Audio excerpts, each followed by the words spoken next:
in Europe, they have the opposite principle. You have to prove a chemical is safe before you're allowed to put it in the food supply. Here we allowed the food companies to regulate themselves. Hello and welcome to the Doge and Maha news channel. In this video, we're going to talk about making America healthy again, and we're going to react to this video that has a lot of really good video clips regarding making America healthy and an interview with the food babe at the end. If you're curious about the food babe, I do have a link to her website below, as well as a link to her latest book, so check that out. All right, let's dive in. Our children are now the unhealthiest, sickest children in the world. Don't you want healthy children? And don't you want the chemicals out of our food? And don't you want the regulatory agencies to be free from corporate corruption? Americans are getting increasingly and astronomically chronically ill, and it is largely because of our toxic, ultra-processed food system. RFK is planning to deliver. He will get these poisons and this garbage out of the food, and he will root out corruption in our government agencies. An impressive list and a lot of hope. There's a I hope he can do all of that. Get the poisons out of our food and get the corruption out of the FDA and the other health related agencies. That would be amazing. Those would be two amazing things that would really help the health of America. Major movement in this country to get healthy again. We realize it's not necessary that Americans are lazy. We're not blaming the TV anymore, or maybe even the iPhone, although that's always a worry. Some are sitting and not doing anything. Perhaps we think we are eating good in the past and presently, but we're actually setting ourselves up for a future of chronic disease without knowing it. Americans aren't lazy. I mean, that's not part of it. Yeah, there might be some cause or some related causes just because we have a lot more sedentary jobs. You know, we're sitting in front of a computer a lot more compared to maybe 30 years ago. However, I think ultimately that's not it. A lot of it is our food and the stuff that's in our food, all these processed chemicals, all the sugars, and just the things that our diet has changed over time. And a lot of times we think that we are eating healthy or we're choosing healthy options. And even the food pyramid is corrupt. I mean, if you've watched other videos about that, you can see that the food pyramid was made for companies to sell more grains and cereals. So yeah, there's definitely some corruption there as well. So we need to get back to the basics, get back to the truth. And turns out it makes the weight loss that you want to get, that you have goals to get, seem hopeless. We have a generation of kids that are swimming around in a toxic soup, right? Food coloring is a problem. Red dye number 3 has been banned in Europe. They're banning it in California. It's been associated with cancer in animals. MSG causes you to eat more. High fructose corn syrup? Are you kidding me? It causes directly obesity. And our ultra-processed foods are loaded with that. So what's going to change? There is great hope that RFK Jr. can bring some of my next guest principles to the entire country. She was there first. If he's confirmed, of course, for his HHS secretary in a couple of months, we can stay ahead of the curve. So let's find out more about what we should be doing with the author of that book, Feeding You Lies, How to Unravel the Food Industry's Playbook and Reclaim Your Health. Let's meet Vani Hari, the food. Once again, if you're interested in this book, I do have a link below, so check that out. Babe. Vani, welcome. Thanks so much for joining us. You were getting pumped up listening to that open. Why? I was getting motivated too. I love hearing RFK Jr. talk about having a healthy America again. I am so pumped up because that was the truth. Ultra-processed foods are decimating our public right now. We have American companies using ingredients that are banned or heavily regulated in other countries in the exact same products that they use here in the United States. They use a safer set of ingredients in countries overseas and a set of ingredients here in the United States that's more toxic and more poisonous. This has got to stop. It's unethical, it's immoral, and this is the way we're going to get back our health, by holding these food companies accountable for the chemicals they've put into our food. Right? Yeah, big food companies are putting all sorts of junk in our food. Like the big poster child for this right now is Fruit Loops. Fruit Loops in America has all these chemical dyes and different toxics and things like that in it. But Fruit Loops in Canada has none of that. Instead of red dye, they use beet juice. And it's just across the border. But in Canada, they can't use these same chemicals. So it's the big food corporations. They are choosing to save a few bucks and poison the American citizens instead of actually giving us food that doesn't have the poisons. Right now, there's over 10,000 food chemicals allowed here in the United States, whereas in Europe, it's only 400.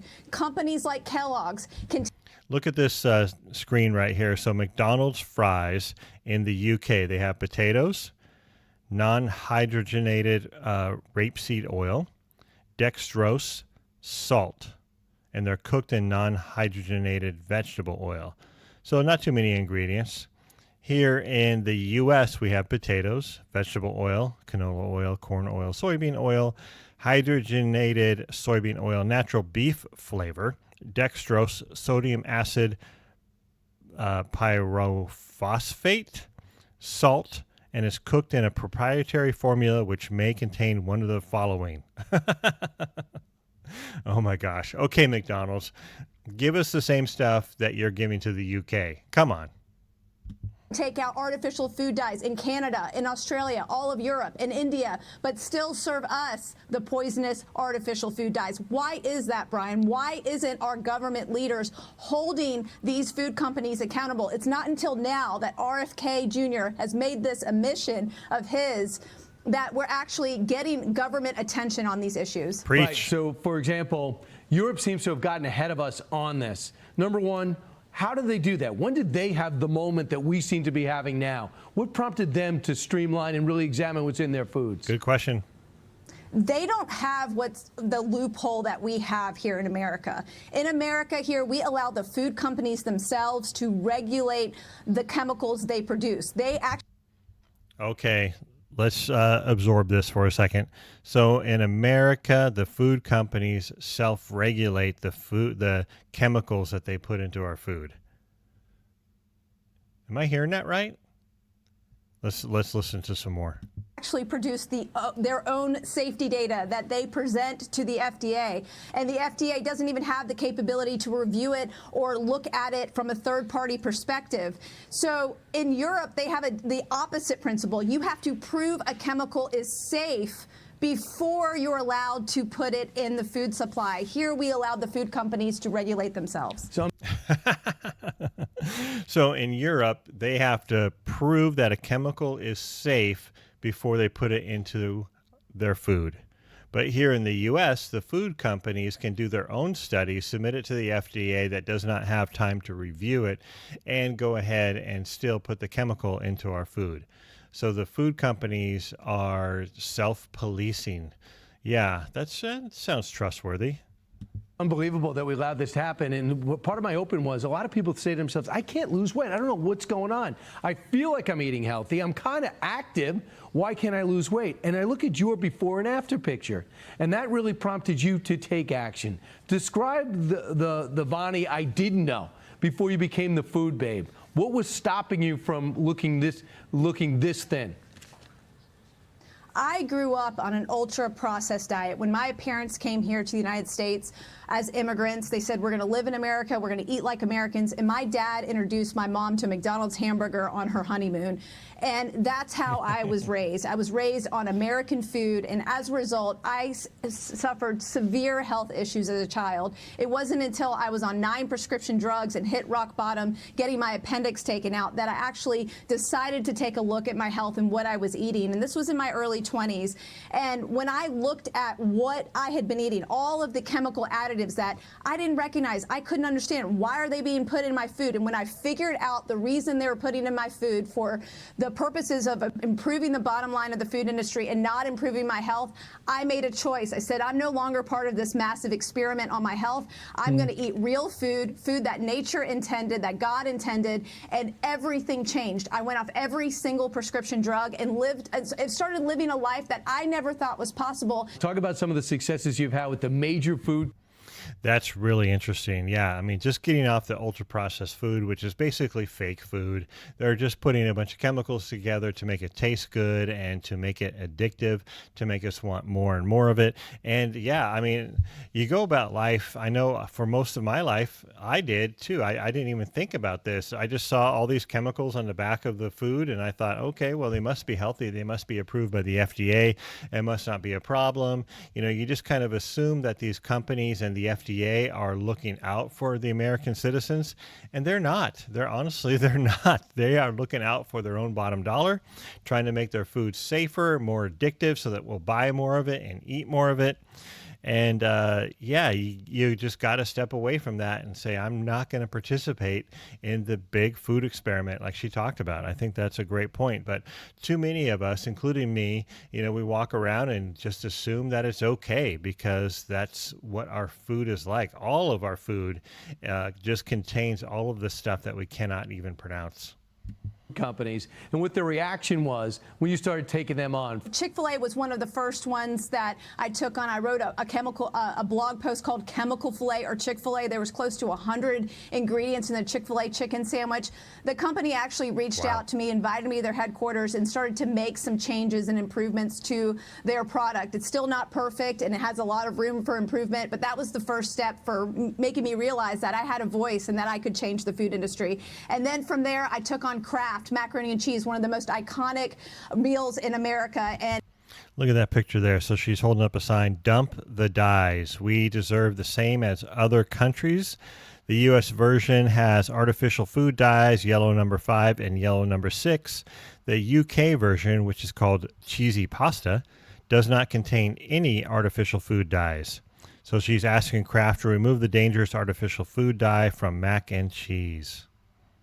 And I asked them to remove artificial food dyes. They were already not using artificial food dyes in Europe because in Europe there's a warning label if you use an artificial food dyes that says may cause adverse effects on activity and attention in children. Right. And they were putting dyes in their mac and cheese here in the United States. We got that out. We got a chemical out of Subway bread called azodicarbonamide. It's a chemical you find in yoga mats and shoe rubber. Subway was not using this chemical in all these other countries. The rubber that you find in yoga mats was found in the buns at Subway. And you said, hey, can you take the rubber out? Yeah, well, you know, if you turn a yoga mat sideways, you see evenly dispersed air bubbles. Well, it was doing the same thing in bread. This was a chemical that when it's heated, it turns into a carcinogen. Wow. It does not belong in our food. It's definitely not eating fresh. A lot of people watching are saying, yeah, I hear you, but it's too expensive.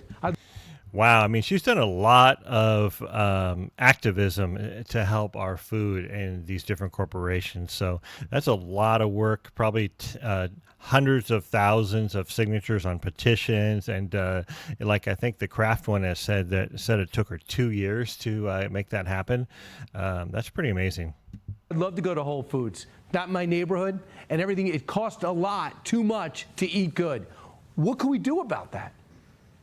Well, one of the cheapest places you can go right now is your farmer's market. And you can get the best quality, highest quality food that hasn't been flown miles and miles away from you. And you can start eating healthy right now. Thanks so much for taking such an interest because you're helping so many people by caring so much. She's the food babe. Vani Hari, thanks so much, and pick up her book.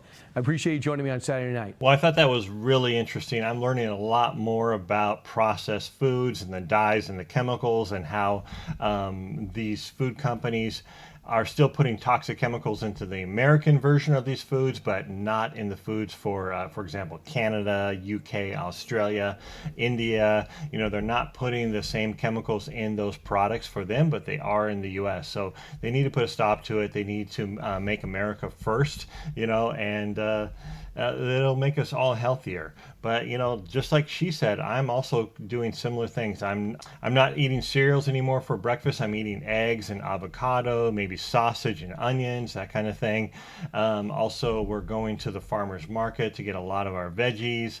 And it's just a lot healthier, our meat as well. That's some of the things that we're doing. I understand that not everyone can do that, but I'm curious, what is your journey like? You know, are you trying to avoid some of these ultra processed foods and the corn oils and the sugars and things like that?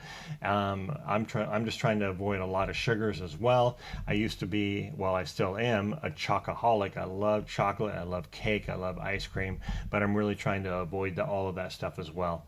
So anyways, let me know what you're doing, what your journey is like as you are learning more and more about making America healthy again. If you want to check out more of my videos regarding Make America Healthy Again, I have a playlist right here. Go ahead and check that out. Also, if you're really interested in following these stories, I'm going to post new videos practically every single day. Go ahead and hit this button right here and subscribe, and I will see you on the next video. Thanks for watching.